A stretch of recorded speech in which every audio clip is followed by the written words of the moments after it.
It starts with the Passover, right? And that was the time where they had to select, what they were going to sacrifice during that time. So we can see that even the Messiah, he was riding on a donkey, he came into the town, and a lot of those things around the same time that they had to select that lamb, that perfect sacrifice, right? So we can see a lot of the common understandings if you start doing some of the calculations. And like I said, we usually do this during the feast days. I'm just doing a high level summary now. But then, Yahusha had a pre-Passover meal, right? So he was there, had to be like the 13th day, because we know after he ate the Passover, right? That night they prayed, and then the Roman, was it the Roman? Was it the Roman? I think it was the Romans that came and got him, or maybe it was the Sanhedrin people. I can't remember which group came and got him, but they got him, right, and obtained him. And that's when Peter cut off the ear, and all that stuff had actually happened. And that's when they put him on trial and all that stuff, right? So we know that for them to come out there to do that it couldn't be during a time where they were supposed to have, when there was no time, when you weren't supposed to work, right? So we know that something was going on during that time for all those events to happen, and they were supposed to be during the feast day. All right. So, and then you have the Passover, there was a Passover preparation, like during that 14th night where you're supposed to, cook the animal and all that stuff to prepare for Passover, the meal, and then you're supposed to actually eat Passover. So that's what's supposed to be on the 14th day, right?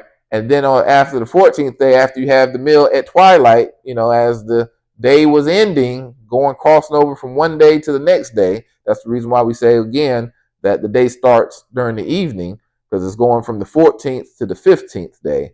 And the Passover meal is supposed to have the 14th day after you see the new moon. So once you see the new moon, you're supposed to count 14 days, and that's the day for Passover. And that was a whole big issue, which we'll talk about that too, where they called the Easter controversy, because the Roman Catholic, beginner of the Roman Catholic Church that came in, and they were trying to say that they need to do it at a different time, and there was a reason for that different time versus the time of the 14th day. So they were called the quartodecimals, those that kept the 14th day, that were, especially Israelites, versus those that start focusing on the equinox and some of the things there, how they calculate Easter, which is different, right? So it's very important for us to understand some of these things, because it impacts our beliefs now, right? So like, how do we get to understanding Easter and all those different things now, which is different than, what they kept in the Bible? So now you can hard start seeing, if you start researching, you can understand why this was so much of a problem, and why we're to the point now. Why don't people know this? How many pastors told you this, right?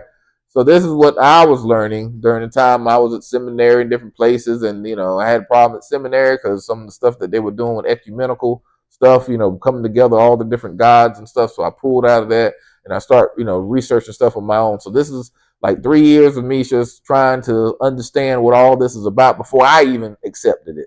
So, take your time to try to figure out, seek Yah to understand these things. Don't just take it face value because I'm saying it, or ask your pastor or your leader, whoever your leader is. Ask them, even in Israel, why do we do this? If you can't ask that, then that's an issue, right? Because they should be able to at least address and tell you, or they just have to say, I don't know, I'm just doing the best that I can because this is what I've been taught. And that's fine as well, but they should be honest, right? So after that 14th time, they comes in after you do the Passover, and that next it's also another Sabbath day on the 15th. That's called unleavened bread. So that 15th day is the unleavened bread, and then you do that for up to the 7th day, and that's when all that is over. But after the day of unleavened bread, this is what gets confusing for some people as well. So on the 15th day is the first day of unleavened bread, and then the first Sabbath after that is what they call first fruits. So that's when the priest would come and get the offering and wave it before Yah as a dedication of the harvest. So that's important because, that's when on the first day was when Yahusha rose, right? That's when he actually went into, he rose from the grave on the first day. So what does that mean for us? Is the first day Sunday? Sunday, a lot of times they say Easter, he rose from the grave.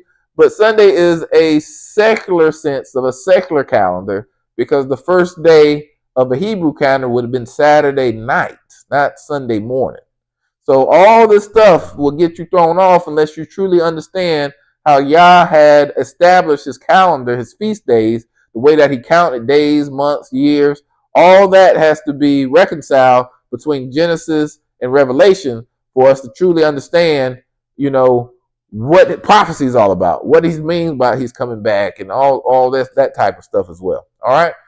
So that was the time of first fruit, as you see there. That's when they did the wave offering, and that's when he rose. He rose on that same day. That's the reason why you see Mary coming to the grave during the time where it's still dark outside and it was going in, and the tomb is already empty by the time she gets there. So he had already risen. So we got to understand some of that too, right? So that's important. And then once you get to that day of the wave offering, you count basically 7 Sabbaths. So that's the Feast of Weeks, we call it, or 7 Sabbaths. 7 times 7 is 49, right? And then you count one more day, and that's 50 days. So that's the reason why when they took it to a lot of the Europeans took it and they changed. They speak Greek, Latin, and so forth. So they call it Pentecost because Penta means 50, 50, 50 days, Pentecost, right? So that's the reason why we call it Shabbat or Shavuot, or there's, whatever version of Hebrew you speak, versus people calling it Pentecost. And you can see that was already being done well before Acts, well before the disciples came. That's the reason why they were there, because they were gathering for that time. All right. So that's the reason why. But all this stuff is pointing back to Yahushua. So that's why it's important. All right. So let's go back